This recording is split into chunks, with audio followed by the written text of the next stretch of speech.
علیکم ورحمۃ اللہ تعالی وبرکاتہ۔ نحمده ونصلي ونسلم على رسوله الكريم اما بعد فاعوذ باللہ من الشیطان الرجیم بسم اللہ الرحمن الرحیم ان اللہ وملائکته یصلون علی النبی یا ایہا الذین آمنوا صلوا علیہ وسلموا تسلیما اللہم صلی علی سیدنا ومولانا محمد معدن الجود والکرم وآلہ الکرام وابنہ الکریم وبارک وسلم صلاۃ وسلاما علیک یا رسول اللہ صلی اللہ تعالی علیہ وسلم۔ تو قیامت کی بڑی نشانیوں کا بیان چل رہا ہے۔ اس میں دجال کے بارے میں بیان ہوا، حضرت عیسیٰ علیہ السلام کے بارے میں بیان ہوا، اور حضرت عیسیٰ علیہ السلام دجال کو کیسے قتل کریں گے اس کا بیان ہوا۔ حضرت امام مہدی رضی اللہ تعالی عنہ کا بیان ہوا۔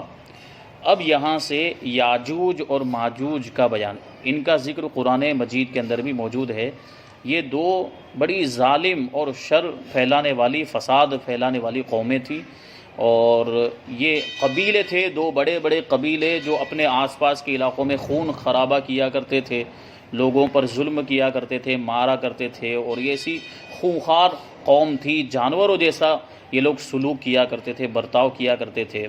تو سکندر ذوالقرنین جو بادشاہ تھے، مسلمان مومن بادشاہ تھے، انہوں نے اس قوم کو قید کر دیا تھا، ایک بہت بڑی دیوار بنا دی تھی اور اس کے پیچھے ان کو قید کر دیا، اور آج بھی وہ اسی دیوار کے پیچھے قید ہیں۔ اور وہ دیوار کو اللہ تبارک و تعالیٰ نے لوگوں کی نگاہوں سے پوشیدہ کر دیا، وہ نظر نہیں آتی آپ کو، نہ نقشے میں دکھے گی، گوگل میپ اگر آپ دیکھیں تو وہ دیوار نظر نہیں آئے گی، حالانکہ وہ دیوار بہت موٹی ہے اور بہت ہی مضبوط اور بہت اونچی ہے، لیکن اس دیوار کو اللہ تبارک و تعالیٰ نے غائب کر دیا۔ جبکہ جو چائنا کی جو دیوار ہے، چین کی جو گریٹ وال آف چائنا کہا جاتا ہے، وہ آپ نقشے میں دیکھیں، میپ میں دیکھیں تو آپ کو نظر آئے گی۔ وہ حالانکہ اتنی موٹی یا اتنی بڑی نہیں ہے، اس سے کئی زیادہ بڑی یہ دیوار ہے جو یاجوج ماجوج کے لیے بنائی گئی، اور کئی زیادہ چوڑی دیوار ہے، اونچی بھی بہت ہے۔ اس دیوار کے پیچھے یاجوج ماجوج کو قید کر دیا گیا ہے، ان کو بند کر دیا گیا ہے، اور ان کا معاملہ یہ ہے کہ روزانہ صبح یہ دیوار کو چاٹتے ہیں، اپنی زبان سے چاٹنا شروع کرتے ہیں، اور شام کو چاٹتے چاٹتے بالکل یہ پتلی ہو جاتی ہے، تھوڑا ہی باقی رہ جاتا ہے حصہ کہ یہ ٹوٹ جائے، ختم ہو جائے۔ لیکن شام کو یہ لوگ سو جاتے ہیں اور صبح اٹھتے ہیں تو پھر سے وہ دیوار اتنی ہی موٹی ہو جاتی ہے جتنی پہلے تھی۔ یہ اللہ کی قدرت ہے۔ اور قیامت کے قریب میں جب ان کے نکلنے کا وقت آئے گا تو یہ شام کے وقت جب سوئیں گے تو یہ کہہ کر سوئیں گے کہ کل تو انشاءاللہ ہم دیوار کو پورا ختم کر دیں گے۔ تو یہ انشاءاللہ بولنے کی برکت ہوگی کہ وہ دوسرے دن دیوار پوری ختم ہو جائے گی، دیوار کو توڑ لیں گے، اور پھر یہ زمین کے اندر پھیلیں گے، اور زمین کے اندر کیسا کیسا فساد مچائیں گے اس کا ذکر یہاں سے کرتے ہیں۔ بعد قتل دجال کو قتل کرنے کے بعد حضرت عیسیٰ علیہ السلام کو حکم الہی ہوگا کہ مسلمانوں کو کوہ طور پر لے جاؤ۔ طور جو پہاڑ ہے یہ مصر کے اندر، ایجپٹ کے اندر موجود ہے، جہاں پر حضرت موسیٰ علیہ السلام کو اللہ تبارک و تعالیٰ کی تجلی کا دیدار ہوا تھا۔ اور دیکھیں اللہ تبارک و تعالیٰ کی بارگاہ میں حضرت موسیٰ علیہ السلام نے عرض کیا تھا کہ ربی ارنی، اے رب مجھے تیرا دیدار کرنا ہے۔ تو اللہ تبارک و تعالیٰ نے کیا ارشاد فرمایا؟ لن ترانی، موسیٰ تم مجھے دیکھنے کی طاقت نہیں رکھتے، تمہارے اندر یہ استطاعت نہیں ہے کہ تم مجھے دیکھ سکو۔ اور جب ہمارے حضور کا معاملہ آیا تو اللہ کے رسول صلی اللہ علیہ وسلم نے کوئی درخواست، کوئی التجا بھی نہیں کی تھی، اور حضور صلی اللہ علیہ وسلم کو خود اللہ تبارک و تعالیٰ نے بلایا اپنا دیدار کرنے کے لیے۔ تو یہ حبیب کی بات ہوتی ہے۔ حضرت موسیٰ علیہ السلام کلیم ہے اور ہمارے آقا اللہ کے حبیب ہے۔ کلیم خود درخواست کرتا ہے تو اسے منع کر دیا جاتا ہے، اور یہاں حبیب کو خود اپنی بارگاہ میں بلا کر دیدار کرایا جاتا ہے۔ تو یہ شان ہے۔ لیکن جب حضرت موسیٰ علیہ السلام کو تجلی جب وہ کرائی گئی کوہ طور پر، جب اللہ کی تجلی نازل ہوئی، تو جو جیسے کیمرہ ہوتا ہے نا تو اس کا ریفلیکشن ہوتا ہے، ہم دیکھتے ہیں کہ اس کے سامنے جو چیز آتی ہے تو وہ دیوار پر، جیسے ہم دیوار کی طرف کیمرہ رکھیں تو بیچ میں جو بھی چیزیں ہیں اس کا عکس دیوار پر نظر آئے گا۔ تو کوہ طور پر ہمارے ساتھی، ہمارے دوست جو ایجپٹ میں جنہوں نے تعلیم حاصل کی ہے، جو جامع ازہر وہاں پر جو دنیا کی بہت بڑی اسلامک یونیورسٹی ہے، تو وہ لوگ بتاتے ہیں جو کوہ طور پر بھی گئے تو آج بھی وہاں پر اس پہاڑ کے اندر کوہ طور میں جو درخت بیچ میں آئے تھے اللہ تبارک و تعالیٰ کی تجلی کے درمیان اور پہاڑ کے بیچ میں درخت یا جو بھی اشیاء، جو بھی چیزیں آئی تھیں، ان کا عکس پڑا ہوا ہے اس میں دیوار کے اندر۔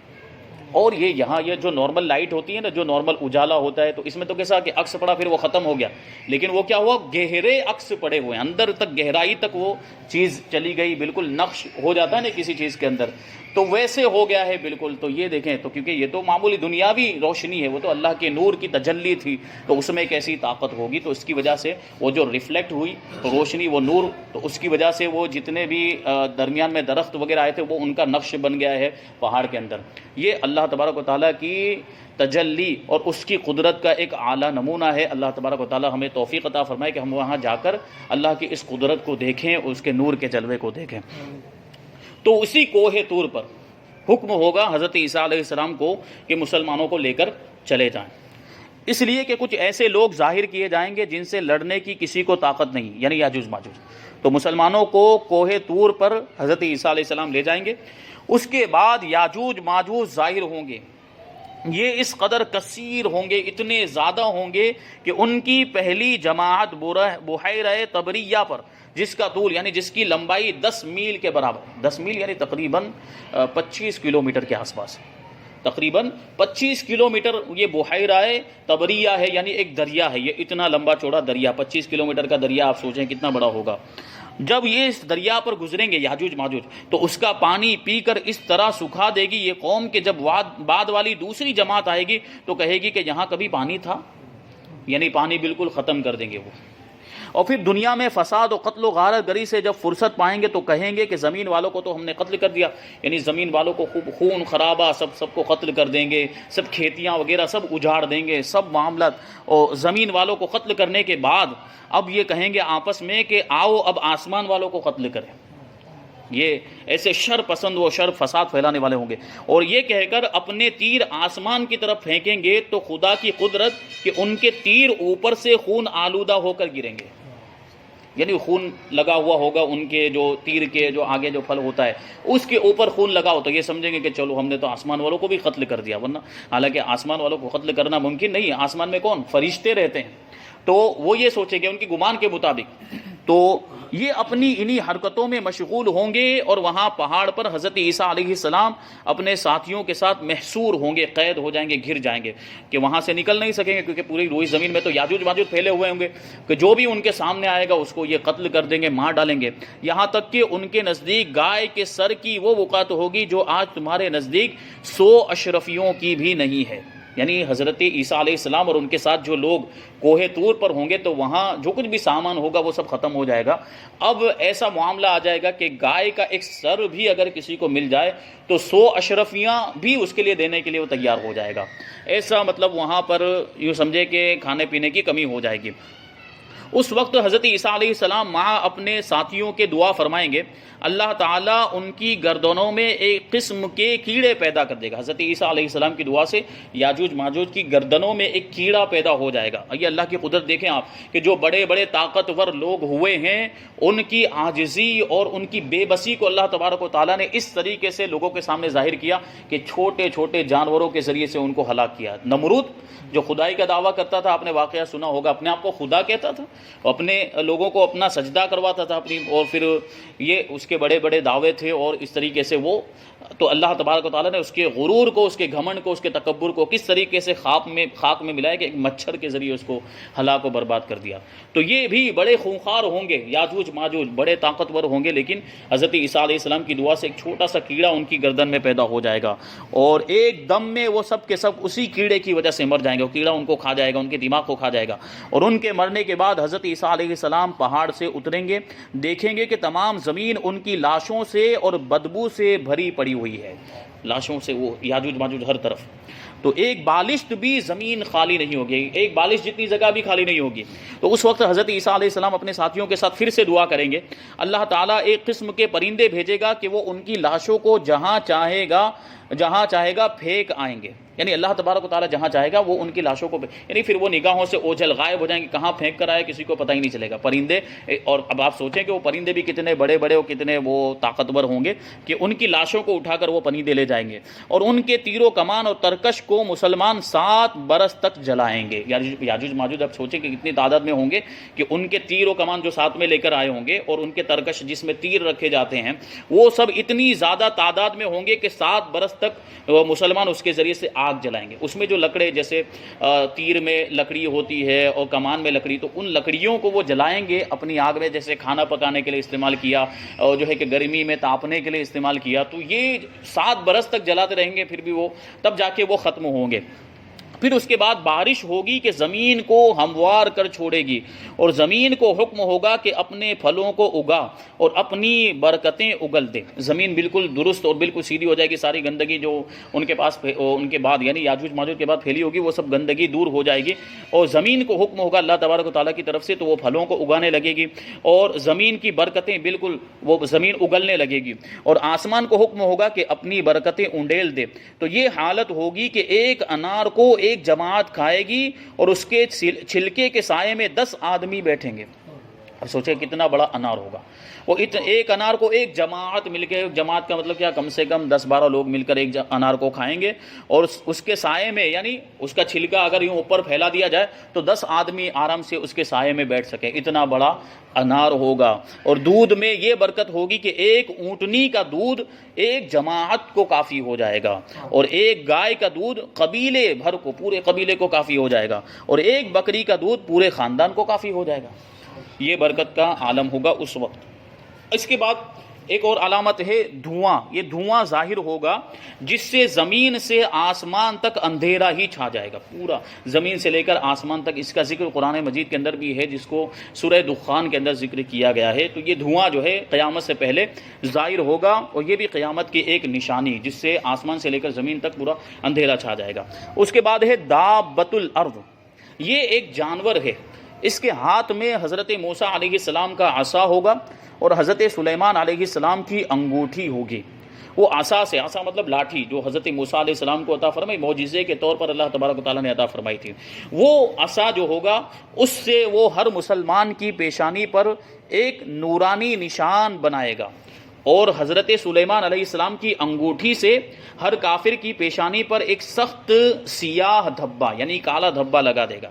اور اس وقت تمام مسلم و کافر اعلانیہ ظاہر ہو جائیں گے۔ یعنی پھر یہ علامت ہوگی، وہ نورانی نشان جس کی پیشانی پر ہوگا اس کا مطلب یہ ہے کہ یہ ایمان والا ہے، اور جس کی پیشانی پر کالا دھبا ہوگا اس کا مطلب یہ ہے کہ یہ کافر ہے۔ تو سب ظاہر ہو جائیں گے کون کافر ہے کون مسلمان ہے، اور یہ علامت کبھی نہ بدلے گی۔ جس کی پیشانی پر ایک بار نورانی نشان لگ گیا تو وہ ہمیشہ رہے گا، اور جس کی پیشانی پر کالا دھبا لگ گیا تو پھر وہ ہمیشہ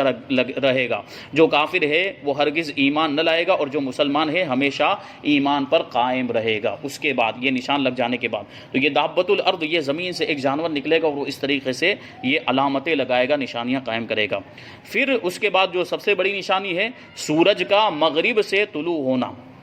سورج عام طور پر مشرق سے طلوع ہوتا ہے، لیکن قیامت سے پہلے یہ مغرب سے طلوع ہوگا، اور بیچ درمیان آسمان تک آئے گا، اور پھر واپس چلا جائے گا مغرب میں جا کر، پھر وہ غروب ہو جائے گا۔ یہ سب سے بڑی نشانی ہوگی، اور اس نشانی کے ظاہر ہوتے ہی توبہ کا دروازہ بند ہو جائے گا۔ اس وقت کا اسلام معتبر نہیں، یعنی اب یہ سورج والی نشانی دیکھنے کے بعد اب کوئی کہے کہ میں مسلمان ہو جاتا ہوں، میں کلمہ پڑھتا ہوں، میں ایمان لاتا ہوں، تو اس کا ایمان لانا معتبر نہیں۔ اب لاکھ بار ہزار مرتبہ وہ کہتا رہے کہ میں ایمان لایا، میں ایمان لایا، میں توبہ کرتا ہوں، میں توبہ کرتا ہوں، اس وقت کسی کی بھی توبہ، کیونکہ اب دیکھ کر وہ ایمان لا رہا ہے، اب وہ علامت دیکھ کر، نشانی دیکھ کر ایمان لا رہا ہے، توبہ کر رہا ہے، تو یہ ایمان معتبر نہیں ہے، اور یہ توبہ کرنا معتبر نہیں ہے۔